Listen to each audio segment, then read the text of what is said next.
Hi, my name is Paul Reich, and I'm the principal bass player of Orchestra Kentucky. Jeff Reed asked me to do one of these videos, and I'm very honored to do so for the patrons and people interested in the musicians and the instruments that you see on stage when you come to our concerts. So, a little information about myself. I think I was destined to be a bass player. I remember my mom playing piano and my dad playing guitar, and I would pick up his acoustic guitar case and I would pretend it was a stand-up bass, and I'll never forget that memory. He's probably like 4 or 5 years old, and my mom eventually said, "Hey, do you want to play the bass?" I jumped at the opportunity. I said, "Can I have a bass guitar too?"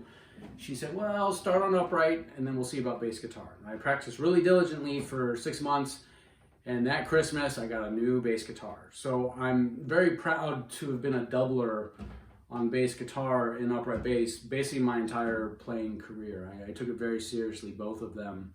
But of course, more emphasis went to this instrument because it's much harder to play the upright bass than it is the bass guitar. At least for me it was. I went to the Cleveland Institute of Music. I was there for 6 years. Near the end of my time there, I went to Tanglewood Music Center, which is a summer music festival with the Boston Symphony. I met a composer there that had done Broadway tours. And he said to me, he's like, "Hey, do you want to go out on one of these tours since you play both instruments?" And I was like, "Sure." I mean, being gainfully employed right out of school as a musician sounded like a wonderful idea, right? So I went on one of these tours. Next thing that happened, 10 years flew by. I had been jumping from tour to tour a decade. There you go.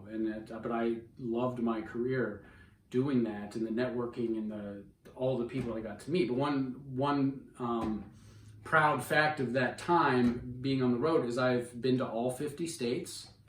I've been everywhere in Canada. I toured Asia, China for 6 months, Japan twice, South Korea.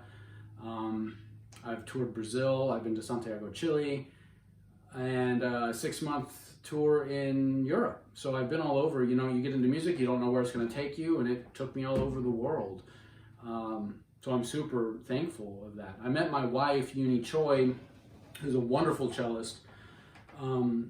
On the tour I was on in China, we were playing Aida, and that was near the end of my touring career. And I was like, okay, we're going to move to New York, because I knew all the major contractors. I already worked for most of them, knew a ton of musicians, had a bunch of friends in New York City, and I knew I could slot both of us pretty easily, like straight into that scene. But she said, "No, we're moving to Kentucky." I was like, "What?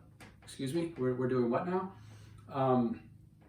She had been translating for South Korea in the horse business, and we actually incorporated our own business exporting thoroughbreds to South Korea. So it made a lot of sense to be in Lexington, Kentucky, the horse capital of the world, when running that business. So here I am in Kentucky going, okay, what do we do now? I have to get out, I have to network, I have to meet people. It's a whole new world, and Orchestra Kentucky will always be near and dear to me because that is the very first orchestra I got to play with. And I will never forget the first concert that I played. It was a You Pick 'em, or I forget the exact title, but we basically had to double prepare a concert, 2 pieces for each slot. And then Jeff would ask the audience, which piece do you want to hear, Beethoven 5 or Unfinished Symphony, and then people would raise their hands. We'd get our music out based on what they picked. I think we played Beethoven 5, and there you go. None of the music was super crazy. Preparation wasn't that hard, but I thought it was funny that my very first concert, I had to like do a double preparation to get ready for that concert. I'll never forget opening the new hall. I know that was an exciting time for the city and the community.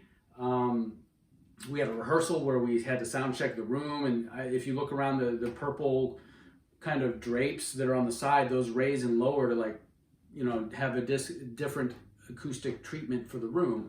And then I think the top panels moved for the ceiling, and we just did a whole rehearsal just like dialing in the best sound we could get for the orchestra.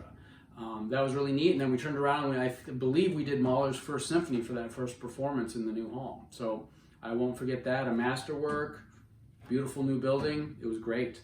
I'll never forget playing the Rite of Spring with this group, mainly because the bass section is so awesome. When you look over at us, you're seeing amazing players and people that like each other. What else do you want? I mean, we get along so phenomenally well. We all respect each other. Yeah, I just love walking to work and seeing all of my fellow bass players. I love it. Always have. We bragged for a while that we were the best section in all of Kentucky. That actually might be true. Another performance that I really liked is, again, getting to play bass guitar with the orchestra, you know, getting called. Whenever there's an orchestral part, I'll play it. Whenever there's like a star act that comes in, I get to play bass guitar. I may have already said that.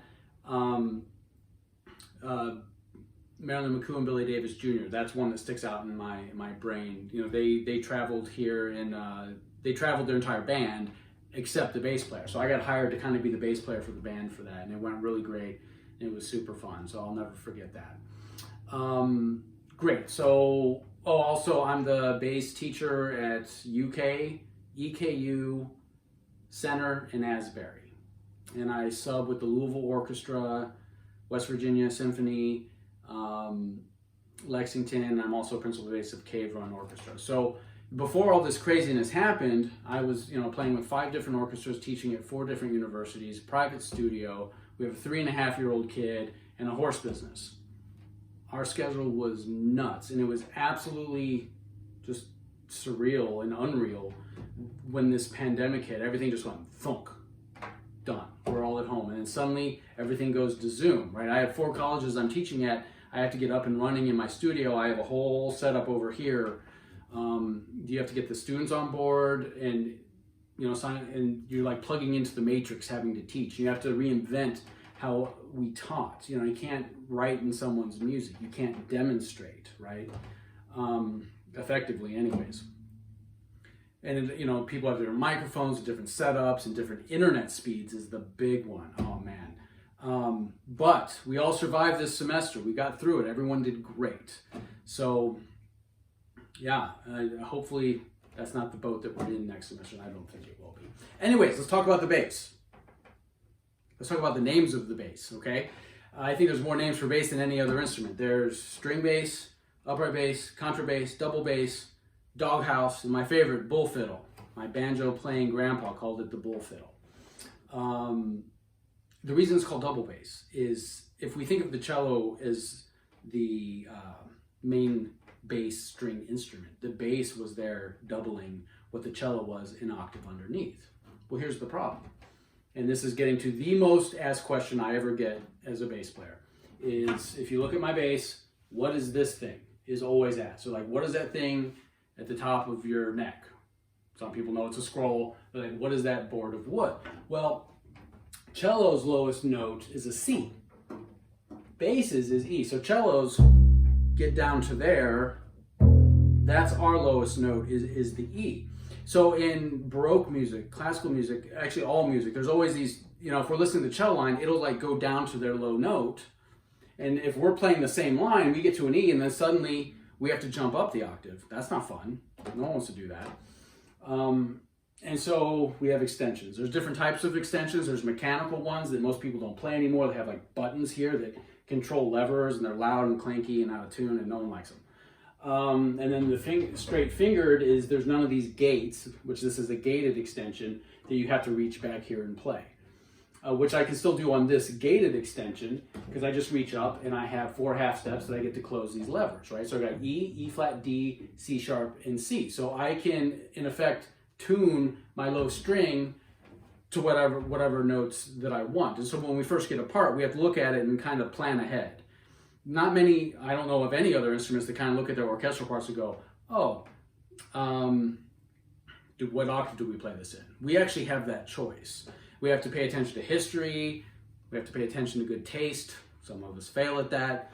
To when we use this thing. Brahms is a big composer that he didn't write down. There's other composers, but Brahms is just the one that like glaringly sticks out in my brain right now. That the cello line will be going down, and you know they're going down to this nice low D, and we don't have that note. Say we're going down to this E, and we have to jump up to that D instead of landing down on that note. Very unsatisfying to have to jump up. And so there we are, the extension. So here's a low E, down to E flat, down to D, C sharp, and then finally C, the octave below the cello's lowest string.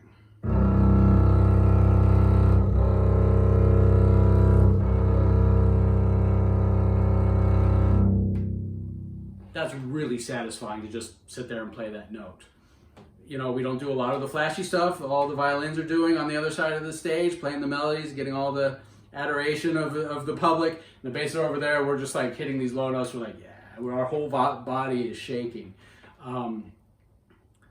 Yeah, and so it's hard to get an extension when you're young, though. They're super expensive, right? There's a big variance in the size of these basses, and that extension costs $3,500. So you're not going to throw an extension that's just as much money as the price of the instrument, right? So you have to get to a point that you have a nice enough instrument to, you know, logically allow you to put this extension on. So it's kind of a, you know, coming of age, rite of passage thing. You know, do you need an extension to be a good bass player? No.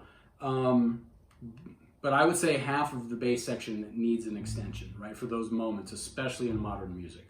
Movie music, oh yeah, they're cranking down on low notes all of the time. There are 5-string basses that add an extra low string. It's not very common in America. It's more common in Europe. I personally think, and a lot of other people think, that a 4-string with an extension sounds better. So there you go. Yeah, so there's what this weird thing is on the top of my bass. So next time you're seeing a concert, look over at the basses and pay attention to us flipping around these levers that we've pre-planned and written in our music, like when to open and close them. We've agreed with our stand partner when we want to do that. There's a bunch of logistics involved. And just watch us over this. So listen for low notes and watch us kind of like pre-planning and always kind of hitting these levers before we play them, or we're playing them on the fly. But anyways, I miss you guys so much. I think we'll be back soon. I pray that we'll be back soon. And music is nothing without an audience. So please be there as well and be ready to hear low notes from the bass section. Thank you so much. See you soon.